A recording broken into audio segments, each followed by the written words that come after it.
नमस्कार।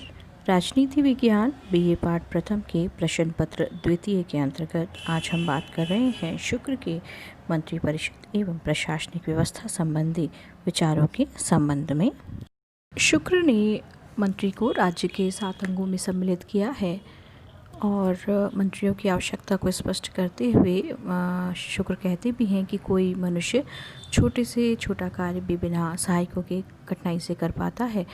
अतः जो राज्य का कार्य है वो अति महान कार्य है और इसको बिना सहायकों के करना राजा के लिए बहुत ही दुष्कर होगा। इसीलिए शुक्र कहते हैं कि युवराज राजा की वाम भुजा होता है और मंत्रियों का समूह राजा के नेत्र तथा कान होते हैं। युवराज और मंत्रियों के बिना राजा बाहु, आँख और कान से हीन होता है। शुक्र नीति सार में मंत्रियों की संख्या के संबंध में शुक्र राजा के 8 मंत्रियों की आवश्यकता को बताते हैं। शुक्र नीति में इन 8 मंत्रियों को इस प्रकार से बताया है: सुमंत्र, पंडित, मंत्री, प्रधान, सचिव, अमात्य, प्राण और प्रतिनिधि। शुक्र नीति में इन 8 मंत्रियों को राजा की 8 प्रकृतियां बताया गया है। शुक्र ने पुरोहित को इन 8 से ऊपर बताया है तथा 8 मंत्रियों और पुरोहित के अतिरिक्त एक अन्य पदाधिकारी दूत की कल्पना भी की गई है। इस तरह वास्तव में शुक्र ने राजा की 10 प्रकृतियाँ मानी हैं, अर्थात 8 मंत्री और साथ में पुरोहित और दूत। के अनुसार जो कार्य और अकार्य का प्रतिज्ञाता हो उसे प्रतिनिधि कहा जाता है। राजा के समस्त कार्यों का जो दृष्टा हो उसे प्रधान कहा जाता है। जो सेना का ज्ञाता हो उसे सचिव कहते हैं। जो नीति में कुशल हो उसे मंत्री कहते हैं। जो धर्मशास्त्र का ज्ञाता हो उसे पंडित कहते हैं और जो लोक और शास्त्र की नीति का ज्ञाता हो उसे प्राण कहते हैं। देश और काल के ज्ञाता को अमात्य कहते हैं और जो आय व्यय का ज्ञाता हो उसे सुमंत्र कहते हैं। शुक्र के इन 8 अधिकारियों को ही मंत्री अथवा मंत्रिमंडल के सदस्य कह सकते हैं। इन 8 प्रमुख अधिकारियों से मिलकर एक प्रकार से मंत्रिपरिषद बनती है। पुरोहित इन 8 अधिकारियों में पृथक होता है और सर्वश्रेष्ठ होता है। दूत भी इन 8 के बाद आता है।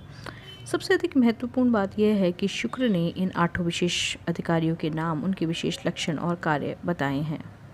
इस प्रकार शुक्र ने आधुनिक समय में जैसे विभागीय व्यवस्था चलती है उसी तरह का विधान किया है। ही आचार्य शुक्र ने विभागीय कार्य विभाजन के सिद्धांत को भी स्वीकार किया है। उन्होंने प्रत्येक मंत्री के विभाग के संगठन का विचार प्रस्तुत किया है। उनके अनुसार प्रत्येक मंत्री के अधीन एक विभाग होना चाहिए और उस विभाग के 3 सदस्य होंगे। विभाग का अध्यक्ष मंत्रिमंडल का सदस्य होगा और 2 अन्य सहायक होंगे। मंत्रियों की योग्यता की बात करें तो शुक्र ने मंत्रियों के उच्च कुलोत्पन्न होने का एक जगह समर्थन किया है और इस विचार को अपनाते हुए शुक्र नीति में एक जगह लिखा हुआ है कि मंत्रिपरिषद के पदों पर राजा को ब्राह्मणों की नियुक्ति करना चाहिए। ब्राह्मणों के अभाव में क्षत्रिय और क्षत्रियों के न मिलने पर वैश्यों की नियुक्ति की जा सकती है, किंतु शूद्र की उक्त पदों पर नियुक्ति नहीं करनी चाहिए। परंतु शुक्र नीति में ही एक स्थान पर यह भी कहा गया है कि वर्ण की उच्चता का विचार राजनीति में न करके विवाह एवं भोजन के समय करना चाहिए। कार्य के स्थान पर शुक्र यह भी लिखते हैं कि जैसे सोने को तपाकर उसकी परीक्षा की जाती है उसी प्रकार कर्म, गुण, शील और कुल आदि से उच्च अधिकारियों अर्थात भृत्यों की परीक्षा की जानी चाहिए। राजा को चाहिए कि वह भृत्य की नियुक्ति परीक्षा करे और विश्वास के योग्य का विश्वास करे। उसके केवल जाति और कुल को ही न देखे। जाति और कुल की अपेक्षा कर्म, शील और गुण पूज्य हैं। मतों से यह प्रकट होता है कि आचार्य शुक्र वर्ण की उच्चता की अनिवार्यता के कट्टर समर्थक नहीं थे। शुक्र ने मंत्रिपरिषद की सदस्यता के लिए किसी भी व्यक्ति का उत्तम आचरण युक्त होना अनिवार्य किया है। मंत्रिपरिषद के सदस्यों को गुणवान, शूरवीर, प्रियवादी, हितोपदेशक, क्लेश सहन करने में तत्पर, धर्मात्मा, पवित्र, बुद्धिमता आदि गुणों से युक्त होना चाहिए। योग्यताएं मंत्रिपरिषद के सभी सदस्यों में होनी चाहिए। इसके अतिरिक्त विभिन्न कार्यों से संबद्ध मंत्रियों के लिए विशेष योग्यताओं का उल्लेख भी शुक्र नीति में किया गया है। सुमंत्र से अपेक्षा की गई है कि वह आय और व्यय के कार्यों को सुचारू रूप से जानने और संपन्न करने की योग्यता से संपन्न हो। प्रधान से शासकीय कार्यों का निरीक्षण करने की योग्यता रखने की अपेक्षा की गई है। सचिव से सैन्य संचालन का भलीभांति ज्ञान रखने की अपेक्षा की गई है। अमात्य देश और लेख के विषय को भलीभांति जानने वाला होना चाहिए।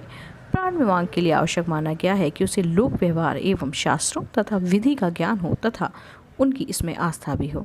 प्रतिनिधि से अपेक्षा की गई है कि उसे करने योग्य व न करने योग्य कार्यों का भली भांति ज्ञान होगा। शुक्र नीति में दूत के लिए हृदयगत भाषा, भावों और चेष्टाओं को समझने, षाड्गुण्य नीति का ज्ञान, विभिन्न विषयों में उचित व्यवहार का ज्ञान, वाक्चातुर्य, निर्भीकता आदि गुण आवश्यक माने गए हैं। राजा के सहायकों में पुरोहित की स्थिति सबसे श्रेष्ठ है, क्योंकि वह राजा और राष्ट्र दोनों का पालक है। इसलिए शुक्र ने पुरोहित की योग्यता और गुणों का भी विस्तार से उल्लेख किया है। पुरोहित मंत्रानुसार अनुष्ठान में कुशल, तीनों वेदों के ज्ञाता, यज्ञ आदि कर्मों में परायण होने चाहिए। वे जितेंद्रिय, क्रोध विहीन, लोभ और मोह से रहित होने चाहिए। साथ ही नीति शास्त्र, व्यू रचना आदि में भी कुशल होने चाहिए। इसके अतिरिक्त पुरोहित में ऐसे नैतिक गुण निहित होने की अपेक्षा की गई है जिससे वह राजा को उसके गुणों और अवगुणों का बोध करा सके और शासक पर धर्म नीति के अनुसार आचरण के लिए नैतिक प्रभाव भी डाल सके। शुक्र नीति में विभिन्न सहायक अर्थात मंत्री दिए गए हैं और इनकी भूमिका परामर्श आती है। इनसे अपेक्षा की गई है कि वे राजा को निर्भीकता पूर्वक उचित परामर्श दे। अनुसार मंत्रियों में ऐसी क्षमता होती है कि वे राजा को प्रिय सभी प्रकार के परामर्श दे सके। साथ ही राजा को भी उनके परामर्श को ध्यान से सुनना चाहिए और उचित महत्व देना चाहिए। शुक्र का विचार है राजा को मंत्रियों से तो मंत्रणा करनी ही है, इसके साथ ही राजा को युवराज, अपने मित्र और संबंधियों से भी परामर्श लेना होता है। मंत्रियों के दायित्व बताने के बाद शुक्र ने विभिन्न मंत्रियों के दायित्व की पृथक से विवेचना भी वो शुक्र नीति में करते हैं। प्रतिनिधि को राजा के हितकारी व अहितकारी कार्यों, कर्तव्यों को जानना चाहिए। प्रतिनिधि को चाहिए कि वह राजा को सत्कार्य और हितकारी कार्य करने की प्रेरणा दे और ऐसे कार्य करने से रोके जो अहितकारी हो। प्रधान के कार्य को शुक्र में समीक्षा की प्रकृति का माना है। उसका दायित्व है कि वे राजकीय कार्यों में उचित और अनुचित का भेद करे। सचिव का दायित्व है कि वे सेना से संबंधित जो विभिन्न विषय हैं उनके संबंध में आवश्यक कार्यों को संपन्न करे। शुक्र ने मंत्री को समस्त राजकीय कार्यों में राजा को उचित परामर्श देने के लिए उत्तरदायी माना है।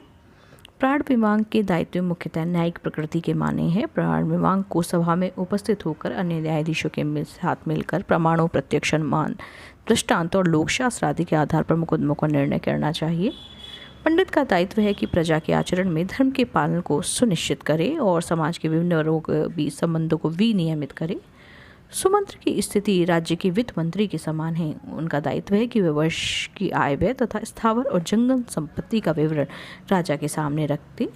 शुक्र ने अमात्य को शासक के राजस्व विभाग का सर्वोच्च अधिकारी माना है और उसे सौंपे गए दायित्वों की लंबी सूची वो बताते हैं। जैसे राज्य में नगर, ग्रामों, वनों की संख्या की जानकारी रखना अमात्य का काम है। राज्य की कुल कृषि भूमि कितनी है, उत्पादन का लेखा जोखा अमात्य को रखना होता है। बिना जोती हुई भूमि की मात्रा का अनुमान लगाए। प्रत्येक वर्ष शुल्क और दंड के रूप में प्राप्त की गई राशि का लेखा जोखा रख के बिना जोती गई भूमि में वृक्षों व अन्य वनस्पतियों की स्थिति का सर्वेक्षण कराए। वनों से होने वाली आय, खनिज संपदा का विवरण एकत्रित करे। धन संपत्ति संबंध में पर्याप्त सूचनाएं एकत्र करे। इसके अतिरिक्त पुरोहित के दायित्वों की भी विवेचना शुक्र नीति में की गई है। का दायित्व है कि राजा के आचरण के नैतिक पक्ष पर सतर्कता के साथ नियंत्रण रखे, शासन के व्यवहार में धर्म को सुनिश्चित करे और जब कभी धर्म और धर्म के बीच निर्णय उपस्थित हो तो इस संबंध में राजा को उचित परामर्श पुरोहित दे। शुक्र ने मंत्री परिषद और राजा के लिए मंत्रणा के लिए अपनाई गई कार्यप्रणाली का भी विवेचन दिया है। सबसे पहले प्रत्येक विभाग से संबंधित विचारणीय प्रश्न उस विभाग के अध्यक्ष के सम्मुख प्रस्तुत करने होते हैं और विभाग के मंत्री द्वारा उस विषय पर राजा के साथ परामर्श करते हुए निर्णय किया जाता है। राजा भी अपनी ओर से किन्हीं विषयों पर मंत्रियों से परामर्श मांग सकता है। शुक्र नीति के पहले अध्याय में ही कहा गया है कि राजा मंत्रियों का मत युक्ति सहित पृथक पृथक लिखित रूप में मांगे और फिर उस पर अपनी बुद्धि से विचार कर निर्णय ले। सामंत, भृत्य, राष्ट्रपाल आदि को काम करने की जो आज्ञा दी उसे शुक्र नीति में आज्ञा पत्र का नाम दिया गया है। राजनीतिक पुरोहित, आचार्य और अन्य पूज्य व्यक्तियों को कार्य करने की जो प्रेरणा देता है उसे प्रज्ञापन नाम का पत्र कहा गया है। शुक्र नीति में विस्तार पूर्वक यह भी बताया है कि राजा के आज्ञा पत्र किस प्रकार से लिखे जाएं और तैयार हों। में आज्ञा पत्र की जो प्रक्रिया बताई है वह विचार विमर्श और सहमति पर आधारित है, जिससे राजा अपना मनमाना आचरण नहीं कर सकता। शुक्र नीति में स्थानीय प्रशासन को भी संक्षिप्त रूप में बताया गया है। जिस व्यक्ति को राजा 10 गांवों का अधिकार देता है वह नायक कहलाता है। जो 100 गांवों का अधिपति ग्रामपति होता है वह सामंत होता है। 100 गांवों का अधिकार देकर जिस भृत्य को सामंत के बराबर ही वेतन देकर नियुक्त किया गया हो वह अनुसामंत कहलाता है। जो 10,000 गांवों का कर ग्रहण करता है वह आशापालन कहलाता है। जिसकी लंबाई चौड़ाई का घेरा 1 कोस हो और 1000 राजकीय कर देता हो वह ग्राम कहलाता है। प्रत्येक काम में भूमि कर इकट्ठा करने वाला राजा द्वारा नियुक्त अधिकारी ग्रामपति होता है। जितना देश जिस राजा के अधीन होता है उतना प्रदेश उसका राष्ट्र कहलाता है। और इसी स्थानीय प्रशासन की इसी व्यवस्था के आधार पर शुक्र ने विकेंद्रीकरण सत्ता और व्यवस्था के विकेंद्रीकरण का सुझाव भी दिया है। इसके साथ ही शुक्र ने अधिकारियों व कर्मचारियों के वेतन, अवकाश, पेंशन आदि जैसे सामाजिक मुद्दों पर भी बात की है। इसीलिए शुक्र की प्रशासनिक व्यवस्था काफ़ी महत्वपूर्ण है, जिस पर अक्सर सवाल पूछे जाते हैं परीक्षा में। विद्यार्थी इसके साथ ही शुक्र के द्वारा बताए गए विभिन्न अधिकारियों जैसे सुमंत्र का क्या काम है, प्राण विभाग का क्या काम है, इनको भी अच्छे से पढ़ें क्योंकि इस प्रकार के सवाल भी परीक्षा में आते हैं।